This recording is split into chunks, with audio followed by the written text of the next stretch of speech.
What is your real goal now?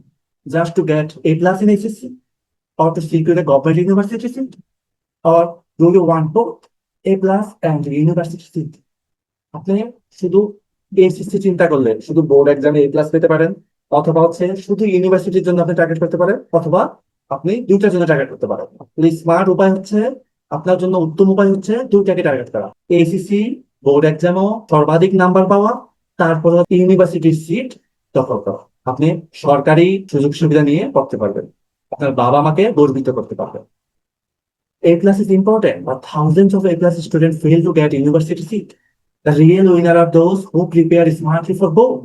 যেটা আমরা এতক্ষণ বলছিলাম, নিজেকে সীমাবদ্ধ করবেন না, আপনাকে এমন ভাবে প্রস্তুত করেন যেন আপনি এ প্লাসও পান, একই সাথে ভার্সিটির জন্য প্রিপারেশন হয়ে যায়, যেটা আপনার ভবিষ্যৎকে একটা ভিন্ন ডাইমেনশন দান করবে, ভিন্ন মাত্রা যোগ করবে।